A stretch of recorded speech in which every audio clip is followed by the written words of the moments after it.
Hi guys, good morning ma'am. Ngasidi Tamogi Mapok numit ni ngarang sunong mapanbanina potjay laida katnaba potjay ambok laihaude bako aduna ayukta dugthabada laida katnaba potjay khara lairuze Wangjing bazar da thoklai ne hozik leichin ngakta ude haba gari ga lakpa jada bus amaga lai jubra mi myam je ayukta khuyam amne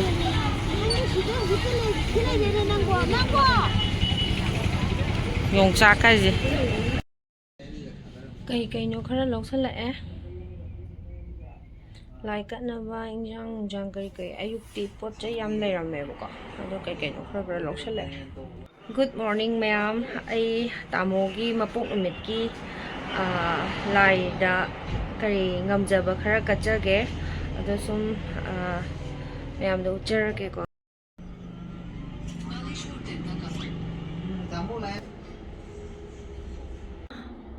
Radha Krishna Lakshmi Ima Ganpati Papa ngmjage khara dang kachare Sina kun balai gi kachare sidana Lakshmi gi photo adagi Bishakarma gi latba aduda ngamba khara ka kachare Aphaba mangol pinabiyu haina nijare mayamnasu aigi puroibagi Mapok numit sida Aphaba mangol pinabiyu Aphaba wish amam tang pinabiramu ma'am. Silere hawaijar kaige si numit tarukni gi hauba numit ne ngarang mangani mapung phagre kamaina layamdoino yengaji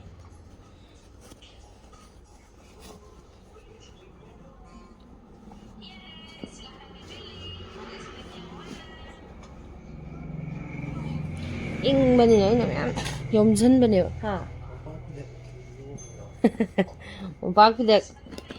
thì dân ở đâu bằng ngạc tani cái nhom zoom gì cái đâm bờ phía bên đó lấy ra nó đôi nhẹ rồi mình nằm vào thì sát tắt lấy he cha cha सीधे पूरा मरी मरी चिंगे है ai बाप रे तो फाजर है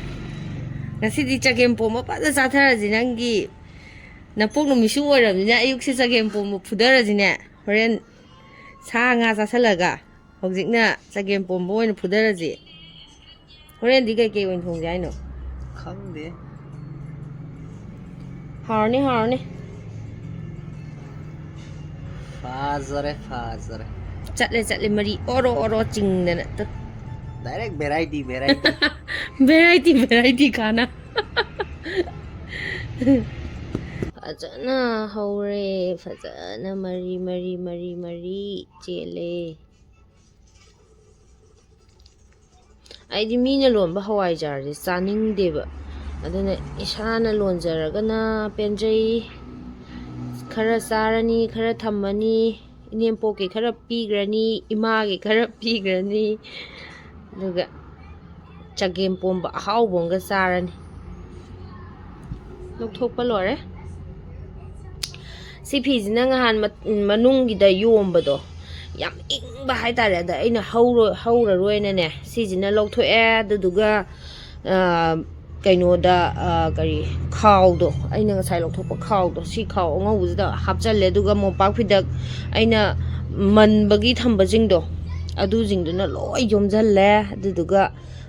mathaktazu kaino tawraga phi achoba ma yomjalle bako aduduga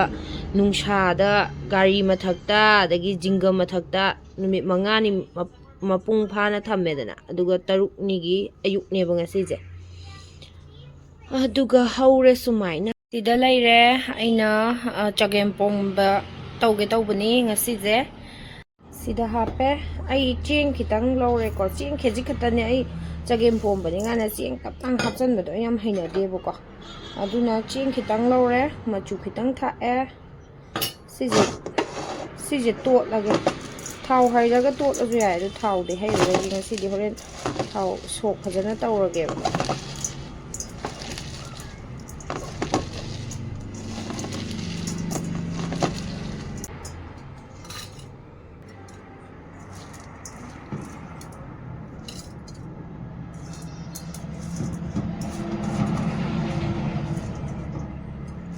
hawai thrak sina jira asuba tina morok machudo lo hapsale ko aduga ngasigi special hawai jar je khitang hapaga kamage hawai jar khabai ma hapsalage ko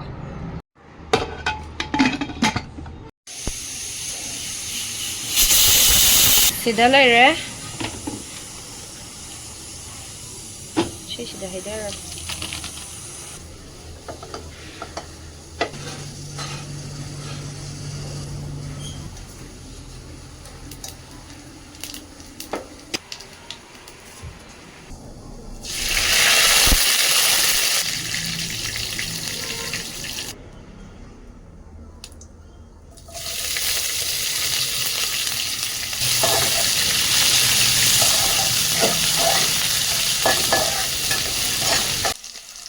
Machubudi kitang hapkhre sina phajanaba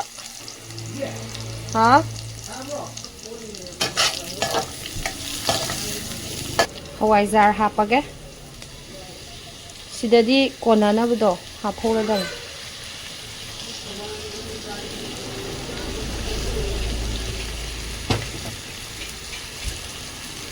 khabaya to ubo hum hape ko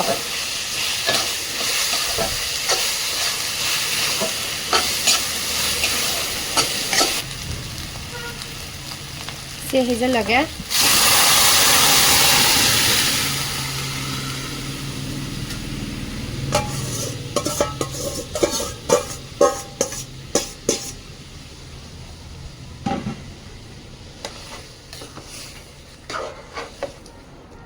hawai jar chagem pom bahai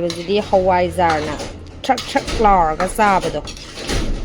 adune ina pamjari je hawai jar chiri ga tawraga hawai jar chagem pom bani ga sabda am haina de bai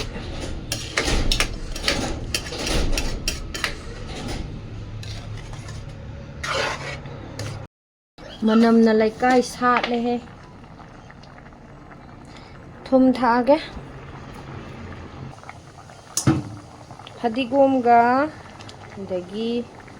pakhon paidagi maru oiba chagem pombagi manam purakadoriba pakhon hapsalle ahenba maru marang kari kara amta thakchande ko chagem pombadi maru marang kari atopa manamdo kasu hawtabneba mage asengba manamdi pakhon da leire phadigom da leire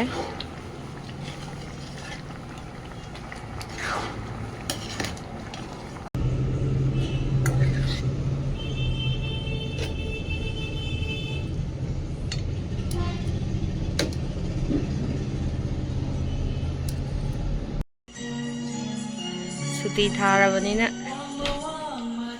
si Christmas ya Christmas ki design ngai ba ko si ju mi low gray si jing khaktang design change tawbane ba ando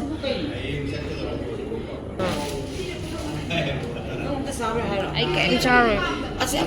yare hauji ki dum tawro yare hapo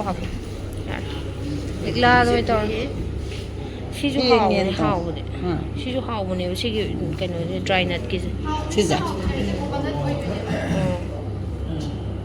siza na refined sugar loi oramni ne siza refined nga torom gani sugar je oidi oira si sugar je kaino oibra ba refined nga oibra ba si sugar oini ai kaino angang chaba yadaba myawe ba duine oidraga di lawge tawba ina duin oini halla e horen yang hala ke phajana ima ibani sida khangau ga furik ka zulore ba my gift coffee tawgi game Rosen happy birthday Rosen coffee ai di game sa ro khoi ma si sa ai do Chagem bomba tap tang chare khoi ma ka khoi ma chagem bomba cha doi ne nga ra nak draba nga si do Ibu na kan na si mi nga kilo 2 makhai tai Wari kan na li san bi thong jan bi chai da yen thong a yen je ngau ra tok toi ni adagi nga sile song jan le khagan yen ngok san ba hore hotel da hai ne do yogi kari yen silere yen nga silere sidalere ngasigi mathenje salad amaga tarakhini happy birthday to you se happy birthday thank you This is a cake sing as hausigan je Christmas me a oi begine cake is mine kaino je decoration is my happy ba do aina si sa to khan bane ba cake ko ta lairam da ba si je likla gi cake a hau bi ne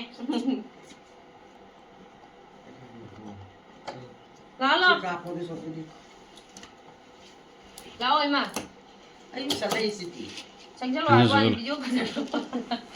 ana na nya alai chille do na do lo sa ka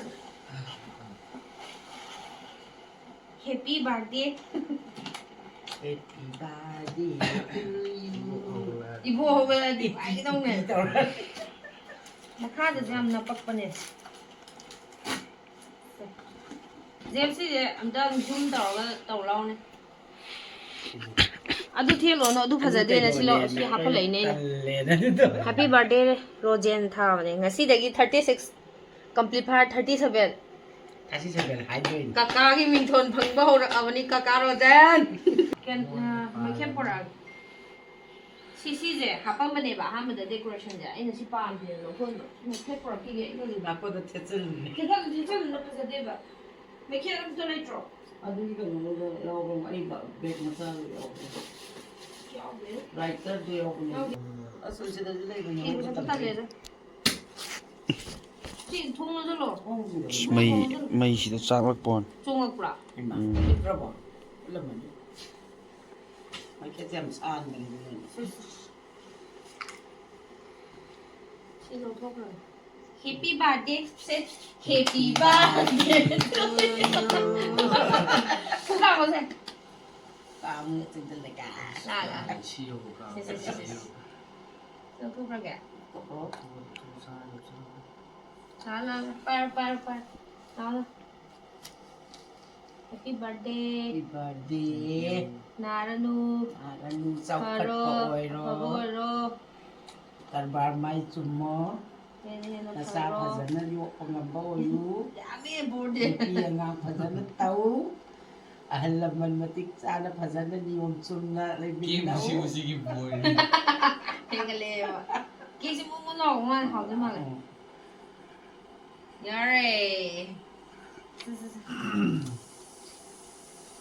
scam lak lene ji ju mày ăn xong đấy là gì à không phải đi ngoài first birthday amma ma bi da vida mày ăn sao gan gì chụp happy birthday birthday lo nè gì em chụp phải làm rất là bị rất là gì rồi sao rất là gì rồi rất là gì rồi adu soy be pal kar tu ko se jinda ai bi social la jira ai social la jira ne ta ko ai da nu ni bai ta le kita theng ke ra cái tăng thiền kìa không kiểu lâu nè lao jing jalo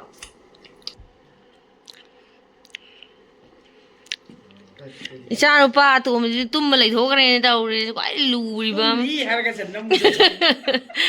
ai ghi lấy rau thật gì pam bra pam mẹ cha Lupa gì không cái thật giật bên này có thi rồi nhỉ bông salad xí lấy đấy rau thì bao rồi yen sida leire nga sida leire sak cooker muthalo sagem bom as kain manam di dia ka halle ni makha do manam naman sa ba hor si angang mo sa hawgale